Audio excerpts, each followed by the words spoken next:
नमस्कार सभी विद्यार्थियों और साथियों को। जय हिंद, वंदे मातरम। कैसे हैं आप सभी लोग? हम उम्मीद करते हैं कि आप सब बहुत ही बेहतरीन होंगे। आज हम आप सभी के बीच में लेकर के उपस्थित हुए हैं सामान्य हिंदी व्याकरण भाग के बहुत ही महत्वपूर्ण विषय अनेक शब्दों के लिए एक शब्द या वाक्यांश के लिए एक शब्द, जिसमें हम सभी लोग वैकल्पिक प्रश्नों की श्रृंखला को देखेंगे, जहां से कई सारे प्रश्न आपकी लगभग सभी परीक्षाओं में बनते हैं। तो आप सभी लोग एक बार सेशन को लाइक, कमेंट कर शेयर कर दीजिए और हमारे चैनल के ऊपर यदि पहली बार आए हो तो सब्सक्राइब कर लीजिए, बेल आइकन दबा लीजिए, जिससे आने वाली ऐसी ही महत्वपूर्ण कक्षाओं का नोटिफिकेशन आपको मिलता रहेगा। और सामान्य हिंदी की विभिन्न प्रकरणों की कक्षाएं जैसे संधि, समास, रस, छंद, अलंकार आप सभी लोग प्लेलिस्ट में जाकर देख सकते हैं। पूरे धैर्य को बनाकर सेशन को वॉच करिएगा और हम शुरुआत करते हैं आज के महत्वपूर्ण पहले प्रश्न के साथ में। क्या है? जो पहले कभी न हुआ हो। वाक्यांश के लिए प्रयुक्त शुद्ध शब्द कौन सा होगा? अपूर्व, अभूतपूर्व, अद्वितीय, इनमें से कोई भी नहीं। यानी जो पहले कभी नहीं हुआ हो उसके लिए एक शब्द कौन सा होगा, ये आपको बताना है। तो आप सभी ने इस प्रश्न के लिए अपना उत्तर चुना है विद्यार्थियों, विकल्प बी, तो राइट माना जाएगा। जो पहले कभी नहीं हुआ हो उसके लिए एक शब्द क्या होगा? अभूतपूर्व। अगला क्वेश्चन है, अन्न को पचाने वाली अग्नि। जठराग्नि, बड़वाग्नि, दावाग्नि, दावानल। अन्न को पचाने वाली अग्नि जो है उसे क्या कहा जाता है, ये आपको बताना है। तो आप सभी लोगों ने अपना उत्तर दिया है इस प्रश्न का विकल्प ए, तो राइट होगा जठराग्नि। यानी अन्न को पचाने वाली आग जो होती है उसे जठराग्नि कहते हैं। और जंगल में लगने वाली आग को दावाग्नि यानी दावानल कहा जाता है। और क्या है, समुद्र में लगने वाली जो आग होती है उसे बड़वाग्नि कहते हैं। हम सभी लोग बढ़ेंगे अगले क्वेश्चन की ओर। देवताओं का उपवन, उसके लिए एक शब्द क्या होगा? नंदन कानन, अशोक वाटिका, स्वर्ग, कोई नहीं। देवताओं का उपवन क्या कहलाता है एक शब्द में? तो आप लोगों का जवाब आ रहा है इस प्रश्न का विकल्प ए, तो राइट होगा नंदन कानन कहते हैं देवताओं का उपवन के लिए एक शब्द है। अगला क्वेश्चन है, जिसकी आशा न की गई हो उसे कहा जाता है निराशा, अप्रत्याशित, उपेक्षा, असंभव। जिसकी आशा न की गई हो उसे एक शब्द में क्या कहते हैं? तो आप सभी का उत्तर आ रहा है विकल्प बी, तो राइट माना जाएगा अप्रत्याशित। और जिसकी आशा की गई हो उसे कहते हैं प्रत्याशित। अगला क्वेश्चन आप सभी के सामने है, जिस पर अनुग्रह किया गया हो वाक्यांश के लिए प्रयुक्त एक शब्द है अवांछित, अनुग्रहित, अनुग्रही, कृतज्ञ। क्या होगा सही एक शब्द जिस पर अनुग्रह किया गया हो? तो उसके लिए एक शब्द क्या होगा? आपका जवाब आ रहा है विकल्प भी, तो बिल्कुल सही होगा, उसे कहते हैं अनुग्रहित। फिर अगला क्वेश्चन है, द्विज शब्द का अर्थ है ब्राह्मण, दांत, पक्षी, इनमें से सभी। क्या है द्विज का अर्थ, आप लोगों को बताना है। तो इस प्रश्न के लिए आप सभी लोगों का जवाब आ रहा है विकल्प डी, तो राइट माना जाएगा। द्विज शब्द का अर्थ ब्राह्मण भी है, दांत भी है, पक्षी भी है, यानी विकल्प डी आप सभी का राइट आंसर माना जाएगा। हम बढ़ते हैं अगले क्वेश्चन की ओर। जल में रहने वाला प्राणी के लिए एक शब्द है जलज, जलनिधि, जलचर, जलधर। बताना है आपको जल में रहने वाला जो प्राणी है उसके लिए एक शब्द कौन सा होगा। तो आप सभी लोगों का इस प्रश्न के लिए जवाब आ रहा विकल्प सी, तो राइट माना जाएगा। और जलज किसको कहते हैं, जो जल में उत्पन्न होता है, यानी जैसे जलज कमल को भी कहते हैं। जलनिधि किसको कहते हैं, जो जल की निधि है उसे समंदर को कहा गया है। जलधर जो जल को धारण करता है। अगला क्वेश्चन है, जिसमें जानने की इच्छा हो उसके लिए एक शब्द क्या होगा। जितेंद्रिय, अजेय, जलचर और जिज्ञासु। जिसमें जानने की इच्छा हो उसके लिए एक शब्द क्या होगा आपका। तो आप सभी लोगों का जवाब आ रहा विकल्प डी, तो राइट होगा। उसे कहते हैं जिज्ञासु। और अजेय उसे कहते हैं जिसको कोई हरा न सके। जितेंद्रिय उसे कहते हैं जिसने इंद्रियों को जीत लिया हो। और जलचर उसे कहते हैं जो जल में चलने वाला हो। अगला क्वेश्चन आप सभी के सामने है, निष्फल न होने वाला क्या कहलाता है। निश्चित, सही, सटीक, अमोघ। निष्फल न होने वाला क्या कहलाता है। आप लोगों का सही उत्तर क्या होगा बताना है।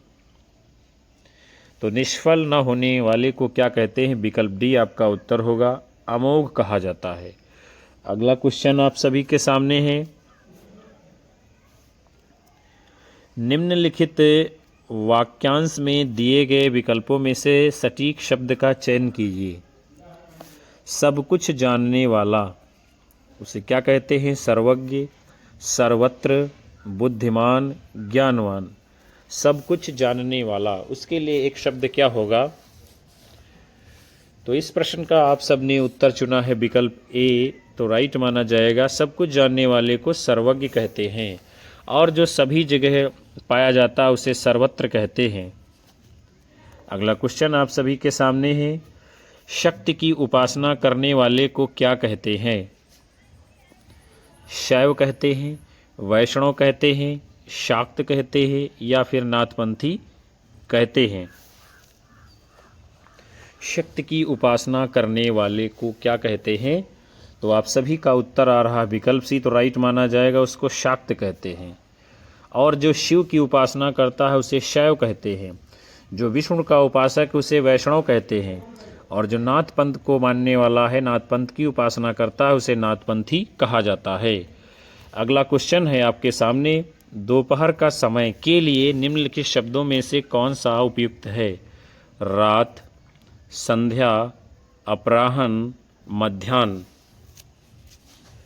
अपराह्न, मध्याह्न, दोपहर का समय, उसके लिए उपयुक्त शब्द एक कौन सा होगा बताना है आप लोगों को। तो आपका जवाब आ रहा है विद्यार्थियों विकल्प डी, तो राइट होगा। दोपहर का समय के लिए एक शब्द है मध्याह्न। और दोपहर के बाद का जो समय होता है उसे कहते हैं पूर्वाह्न। और दोपहर के पहले का जो समय होता है उसे कहते हैं अपराह्न, यानी पूर्वाह्न उसे कहा जाता है। फिर अगला क्वेश्चन है आपका, जिसके पास कुछ न हो के लिए एक शब्द है। अक्षम, अकिंचन, अज्ञ, असमर्थ। जिसके पास कुछ न हो उसके लिए एक शब्द कौन सा होगा। तो आपका उत्तर आ रहा है विद्यार्थियों विकल्प बी, तो राइट माना जाएगा। अकिंचन कहते हैं जिसके पास कुछ न हो। अगला क्वेश्चन आप सभी के सामने है, दोपहर के बाद का समय के लिए एक शब्द कौन सा होगा। दिन, संध्या, अपराह्न, पूर्वाह्न। बताना है आप लोगों को, दोपहर के बाद का समय उसके लिए एक शब्द कौन सा होगा। तो आप लोगों का जवाब आ रहा है विकल्प सी, तो राइट होगा। ये दोपहर के बाद के समय के लिए उसे अपराह्न कहते हैं और दोपहर के पहले का जो समय है उसे पूर्वाह्न कहा जाता है। उसके बाद में अगला क्वेश्चन है आपके सामने, शिव की आराधना करने वाले को क्या कहते हैं। वैष्णव, सिद्ध, शाक्त, शैव। शिव की उपासना करने वाले को क्या कहते हैं। तो आप सभी लोगों ने अपना उत्तर चुना है विकल्प डी, तो राइट माना जाएगा। उसको शैव कहते हैं। और जो शक्ति की उपासना करता है उसे शाक्त कहते हैं। जो विष्णु की उपासना करता है उसे वैष्णव कहा जाता है। उसके बाद में अगला क्वेश्चन आप सभी के सामने है। दूसरों का उपकार करने वाला, इसके लिए एक शब्द क्या होगा? विधर्मी, परोपकारी, दुभाषिया, परदेसी। तो दूसरों का उपकार करने वाला, उसके लिए एक शब्द क्या होगा? आप सभी का उत्तर आ रहा विकल्प भी, तो राइट होगा। उसे परोपकारी कहते हैं। और जो दूसरे देश में रहता है उसे परदेशी कहते हैं। जो दो भाषाओं का ज्ञान रखता है उसे दुभाषिया कहते हैं।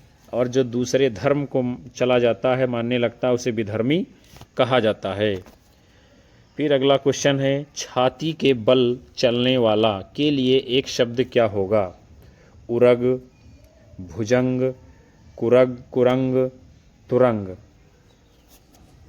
छाती के बल चलने वाला के लिए एक शब्द क्या होगा? तो आप लोगों का जवाब आ रहा विकल्प ए, तो राइट होगा। उसे कहते हैं उरग। अगला है क्वेश्चन आपके सामने। अतीन्द्रिय शब्द का आशय है इंद्रियों की पहुंच से बाहर, इंद्रियों की रखवाली करने वाला, इंद्रियों का स्वामी, इंद्रियों के वश में रहने वाला। क्या आशय है अतीन्द्रिय का? तो आप लोगों का उत्तर दिया जा रहा है इस प्रश्न के लिए विकल्प ए, तो सही माना जाएगा। यानी इंद्रियों की पहुंच से बाहर जो बात है उसे कहते हैं अतीन्द्रिय। फिर अगला क्वेश्चन है, जो अधिक बोलता है उसे क्या कहते हैं? मितभाषी, मृदुभाषी, वक्ता, वाचाल। जो अधिक बोलता है उसके लिए एक शब्द कौन सा होगा? तो आप लोगों का जवाब इस प्रश्न के लिए दिया जा रहा है विकल्प डी, तो राइट होगा। वाचाल उसे कहते हैं। और जो बोलने का काम करता है उसे वक्ता कहते हैं। जो कम बोलता है उसे मितभाषी कहते हैं। और जो मीठा बोलता है उसे मृदुभाषी कहते हैं। और जो अधिक बोलता है उसको क्या कहते हैं? वाचाल। अगला क्वेश्चन आप सभी के सामने, जिसने मृत्यु को जीत लिया है क्या कहलाता है? अमरत्व, मृत्युंजय, अभयदान, अभय मुद्रा। जिसने मृत्यु को जीत लिया है उसके लिए एक शब्द क्या होगा विद्यार्थियों? तो आप लोगों का इस प्रश्न के लिए उत्तर आ रहा विकल्प भी, तो राइट माना जाएगा। उसे कहते हैं मृत्युंजय, जिसने मृत्यु को जीत लिया हो। आगे बढ़ते हैं हम। अगला क्वेश्चन आप सभी के सामने, जो शीघ्र ही किसी बात या युक्त को सोच ले उसे क्या कहेंगे? सहमति, व्युत्पन्नमति, प्रत्युत्पन्नमति, सम्मति। बताना है आप सभी को, सही जवाब करना है। जो शीघ्र ही किसी बात या युक्ति को सोच ले उसके लिए एक शब्द क्या है? तो आपका जवाब क्या होगा? विकल्प सी, उसे कहते हैं प्रत्युत्पन्नमति, यानी तुरंत उसकी बुद्धि काम कर रही है। अगला सवाल यानी क्वेश्चन है आपके सामने, समस्त पृथ्वी से संबंध रखने वाला, उसके लिए एक शब्द क्या होगा? सार्वभौमिक, सार्वकालिक, सार्वदेशिक, सर्वज्ञ। समस्त पृथ्वी से संबंध रखने वाला क्या कहलाता है? एक शब्द क्या होगा उसके लिए वाक्यांश? तो आप सभी लोगों का इस प्रश्न के लिए जवाब आ रहा विद्यार्थियों विकल्प है, तो राइट माना जाएगा। उसे कहते हैं सार्वभौमिक, जो समस्त पृथ्वी से संबंध रखता है। और जो सभी कालों में विद्यमान होता है उसे सार्वकालिक कहते हैं। जो सभी देशों में विद्यमान रहता है उसे सार्वदेशिक कहते हैं। और जो सब कुछ जानता है उसे सर्वज्ञ कहा जाता है। हम बढ़ते हैं अगले क्वेश्चन की ओर। क्वेश्चन है आपका, ना बहुत गर्म ना बहुत ठंडा क्या कहलाता है? समशीत, समउष्ण, उष्णकटिबंध, समशीतोष्ण। ना बहुत गर्म ना बहुत ठंडा, उसके लिए वाक्यांश क्या होगा? एक शब्द क्या होगा? तो आप लोगों का उत्तर आ रहा विकल्प डी, तो राइट माना जाएगा। उसे कहते हैं समशीतोष्ण, यानी गर्म और ठंडा जब बराबर होता है उसके लिए है एक शब्द समशीतोष्ण। फिर अगला क्वेश्चन है, अन्य मनस्क शब्द का आशय है जिसका मन अपनी ओर हो, जिसका मन किसी दूसरी ओर हो, जिसका मन निर्मल हो, जिसका मन केंद्रित हो। अन्यमनस्क शब्द का आशय क्या है, अर्थ क्या है? तो आप सभी का इस प्रश्न के लिए उत्तर चुना गया है विकल्प बी, तो राइट माना जाएगा। अन्यमनस्क का आशय है जिसका मन किसी दूसरी ओर हो, कहीं अन्य जगह पर हो। उसके बाद में अगला क्वेश्चन है, जो मापा न जा सके, इसका सही अर्थ है अमानक, अपरिग्रह, अपरिमेय, अतुल्य। बताना है जो मापा ना जा सके उसके लिए एक शब्द क्या होगा। तो आप लोगों का उत्तर विकल्प सी आ रहा है, तो ठीक माना जाएगा अपरिमेय। और जिसकी तुलना ना हो वह अतुल्य होता है। और आवश्यकता से अधिक धन का संग्रह करता है उसे अपरिग्रह कहते हैं। अगला क्वेश्चन है, वह भाई जो अन्य माता से उत्पन्न हुआ हो क्या कहलाता है? अन्योदर, दूरस्थ, औरस, सहोदर। वह भाई जो अन्य माता से उत्पन्न हुआ हो उसे क्या कहते हैं? तो आप सभी लोगों का इस प्रश्न के लिए जवाब आ रहा विकल्प है, तो राइट माना जाएगा अन्योदर। वह भाई जो अन्य माता से उत्पन्न हुआ हो उसे अन्योदर कहते हैं। और औरस क्या है? नाजायज औलाद जो होती है। सहोदर क्या है? एक ही माता से जब दो भाई बहन पैदा होते हैं तो वो क्या सहोदर कहलाते हैं, सगे भाई जिसे आप कहते हो। दूरस्थ कहीं दूर पर स्थित जो है उसे दूरस्थ कहते हैं। आगे बढ़ेंगे, अगला क्वेश्चन है, मोक्ष की इच्छा रखने वाला के लिए प्रयुक्त एक शब्द है। निर्वाण, मुमूर्षु, मुमुक्षु, जिज्ञासु। मोक्ष की इच्छा रखने वाला के लिए एक शब्द क्या है? तो आप सभी लोगों का इस प्रश्न के लिए जवाब आ रहा विकल्प सी, उसे कहते हैं मुमुक्षु।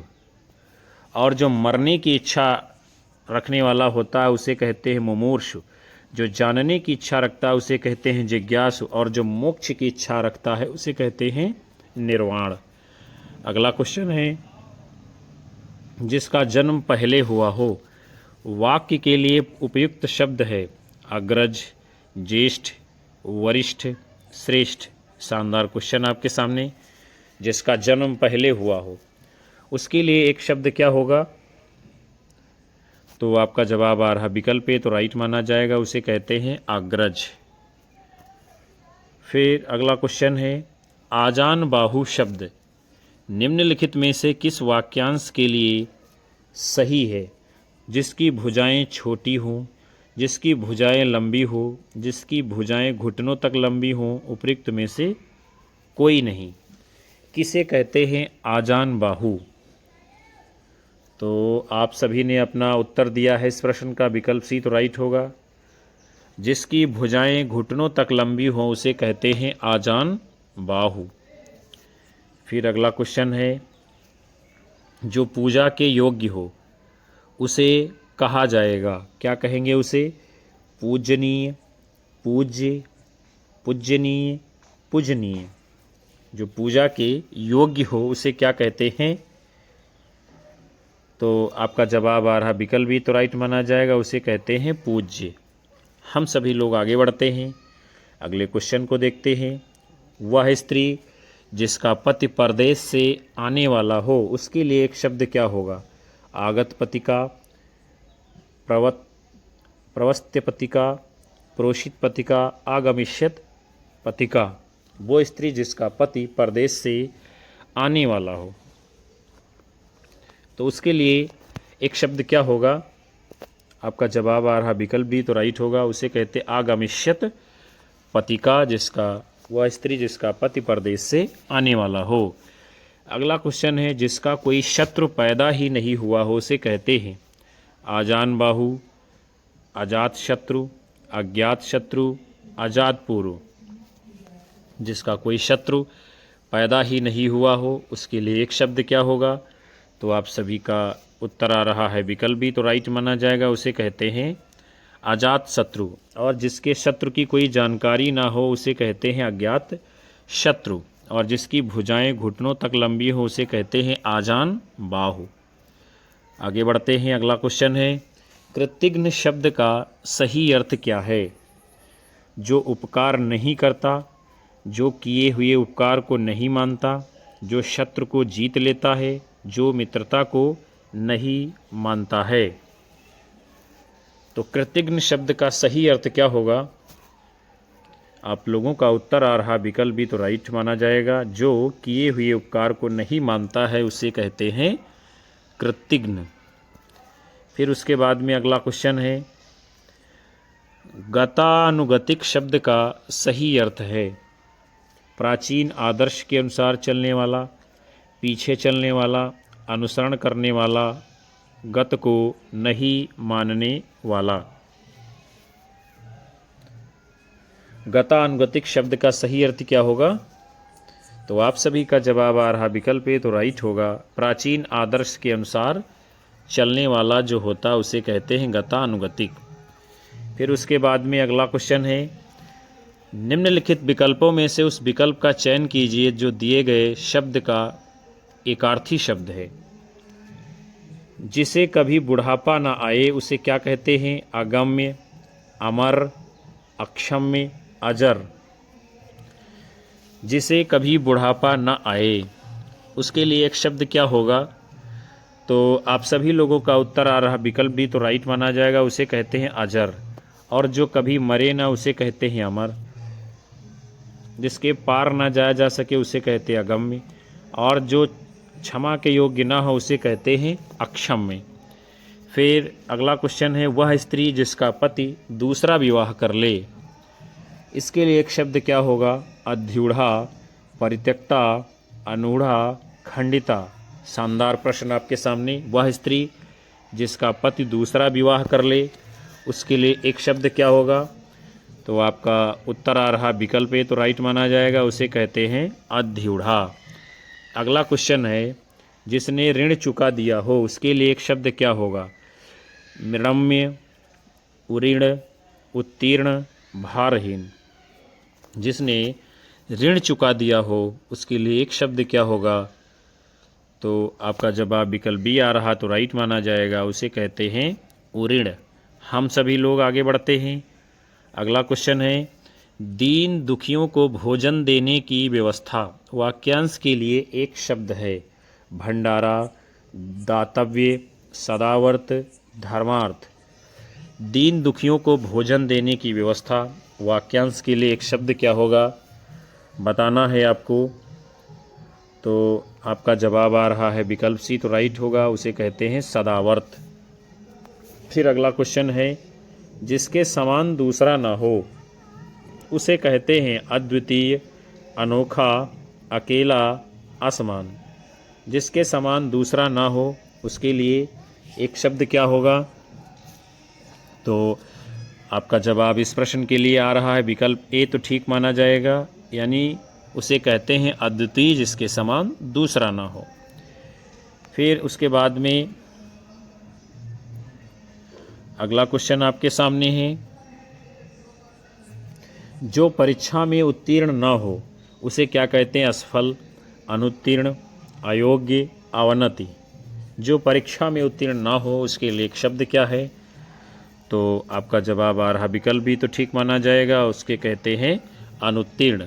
अगला क्वेश्चन है लौट कर आया हुआ उसके लिए एक शब्द क्या होगा? आगत, विगत, तथागत, प्रत्यागत। लौट कर आया हुआ उसके लिए एक शब्द क्या है? तो आपका जवाब आ रहा विकल्प डी तो ठीक होगा। लौट कर आया हुआ को कहते हैं प्रत्यागत। आगे बढ़ते हैं। अगला क्वेश्चन है समस्त पृथ्वी से संबंध रखने वाला के लिए एक शब्द क्या होगा? सार्वकालिक, सार्वदैशिक, सार्वभौमिक, सार्वजनीन। समस्त पृथ्वी से संबंध रखने वाला उसके लिए एक शब्द वाक्यांश क्या होगा? तो इस प्रश्न के लिए जवाब आ रहा है विकल्प सी तो राइट माना जाएगा, उसे कहते हैं सार्वभौमिक। और जो सभी लोगों में पाया जाए उसे सार्वजनीन कहते हैं। जो सभी देशों में विद्यमान हो उसे सार्वदेशिक कहते हैं। जो सभी कालों में यानी सभी समयों में विद्यमान हो उसे सार्वकालिक कहा जाता है। फिर अगला क्वेश्चन आपके सामने है, जिसे तत्काल उचित उत्तर या उपाय सूझ जाए, उसके लिए एक शब्द क्या है? प्रतिभाशाली, बुद्धिमान, प्रत्युत्पन्नमति, अक्लमंद। जिसे तत्काल उचित उत्तर या उपाय सूझ जाए उसके लिए एक शब्द क्या है? तो आपका जवाब इस प्रश्न के लिए आ रहा है विकल्प सी, तो ठीक माना जाएगा, प्रत्युत्पन्नमति उसे कहा जाता है। उसके बाद अगला क्वेश्चन है, जो मर रहा हो के लिए एक शब्द है, मुमुक्षु, मुमूर्षु, मुमुक्षा, मुमूर्षा। जो मर रहा हो उसके लिए एक शब्द क्या है? तो आपका जवाब आ रहा विकल्प भी, तो राइट माना जाएगा, मुमूर्षु। ये प्रश्न जो है बहुत ही इम्पॉर्टेंट है विद्यार्थियों, इसलिए आपको ध्यान रखना है, बार बार पूछा जाता है। ये सारे शब्द आप जो देख पा रहे हैं एक ही जैसे लिखे हैं, इसमें बड़ा कन्फ्यूजन लोगों को रहता है। तो जो मर रहा हो उसके लिए एक शब्द क्या है? मुमूर्षु, और जो मरने की इच्छा रखता हो उसे कहते हैं मुमूर्षा। आगे बढ़ते हैं, अगला क्वेश्चन है, जो कम खर्च करने वाला है के लिए एक शब्द है, अव्ययी, मितव्ययी, सदव्ययी, कृपण। जो कम खर्च करने वाला है उसके लिए एक शब्द क्या है? तो आप सभी लोगों का इस प्रश्न के लिए उत्तर आ रहा है विकल्प बी, तो राइट होगा, मितव्ययी को कहते हैं जो कम खर्च करने वाला है। उसके बाद में अगला क्वेश्चन आप सभी के सामने है, क्या है? परित्यक्ता शब्द इनमें से किस वाक्यांश के लिए प्रयुक्त हुआ है? जिस स्त्री के पुत्र पति हों, वह स्त्री जिसका पति मर गया हो, वह स्त्री जो पति के द्वारा छोड़ दी गई हो, वह स्त्री जो पर पुरुष से प्रेम करती हो। परित्यक्ता शब्द इनमें से किस वाक्यांश के लिए प्रयुक्त हुआ है बताना है आप सभी लोगों को।